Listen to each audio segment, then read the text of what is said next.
Lettre de saint Jude, texte de la Bible catholique Crampon, enregistrement effectué par mission-web.com. Jude, serviteur de Jésus-Christ et frère de Jacques, aux élus qui ont été aimés en Dieu le Père et gardés pour Jésus-Christ. La miséricorde, la paix et l'amour vous soient donnés pleinement. Bien-aimés, comme je mettais tout mon zèle à vous écrire au sujet de notre salut commun, je me suis vu dans la nécessité de vous adresser cette lettre pour vous exhorter à combattre pour la foi qui a été transmise aux saints une fois pour toutes. Car il s'est glissé parmi vous certains hommes, dont il a été écrit depuis longtemps qu'ils encouraient cette condamnation. Hommes impies, qui changent la grâce de notre Dieu en licence, et qui renient notre seul Maître et Seigneur Jésus-Christ. Je veux vous rappeler ce que vous avez autrefois appris, que Jésus, après avoir sauvé son peuple de la terre d'Égypte, fit périr ensuite ceux qui furent incrédules, et qu'il retint pour le jugement du grand jour, liés de chaînes éternelles, au sein des ténèbres, les anges qui n'ont pas conservé leur principauté, mais qui ont abandonné leur propre demeure. De même Sodome et Gomorrhe, et les villes voisines qui se livrèrent à la même sorte d'impudicité et abusèrent d'une chair étrangère, gisent là en exemple, subissant la peine d'un feu éternel. Cependant, ces hommes eux aussi, dans leur délire, souillent pareillement leur chair, méprisent la souveraineté et injurient les gloires. L'archange Michel lui-même, lorsqu'il contestait avec le diable et lui disputait le corps de Moïse, n'osa pas porter contre lui une sentence d'exécration, mais il se contenta de dire « Que le Seigneur te punisse ». Mais ceux-ci, ils blasphèment tout ce qu'ils ignorent, et quant à ce qu'ils connaissent naturellement, comme les bêtes sans raison, ils s'y corrompent. Malheur à eux, car ils sont entrés dans la voie de Caïn. Ils se sont jetés pour un salaire dans l'égarement de Balaam.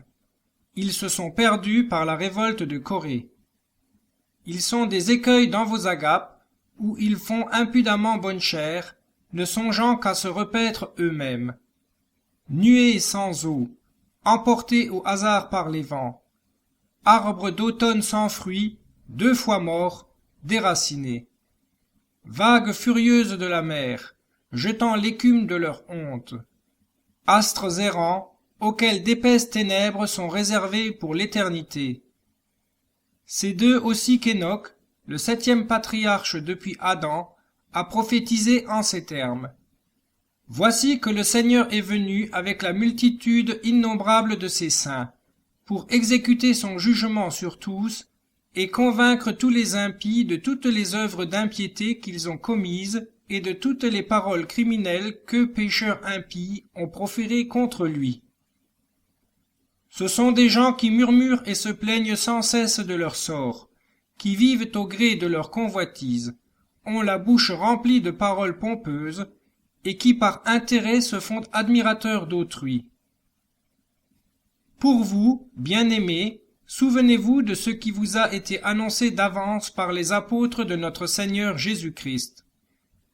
Il vous disait qu'au dernier temps, il y aurait des hommes moqueurs, vivant au gré de leur convoitise impie. Gens qui provoquent des divisions, hommes sensuels qui n'ont pas l'esprit. Pour vous, bien-aimés, vous édifiant vous-même de votre très sainte foi, et priant dans le Saint-Esprit, conservez-vous dans l'amour de Dieu, attendant la miséricorde de notre Seigneur Jésus-Christ pour la vie éternelle.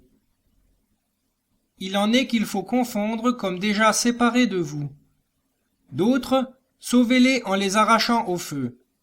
Pour les autres, ayez-en pitié, mais avec crainte, haïssant jusqu'à la tunique touchée par la chair. À celui qui a le pouvoir de vous préserver de toute chute et de vous faire paraître irrépréhensible et plein d'allégresse devant le trône de sa gloire, au seul Dieu, notre Sauveur, par Jésus-Christ, notre Seigneur, soit gloire, majesté, force et empire dès avant tous les temps, et maintenant, et dans tous les siècles. Amen.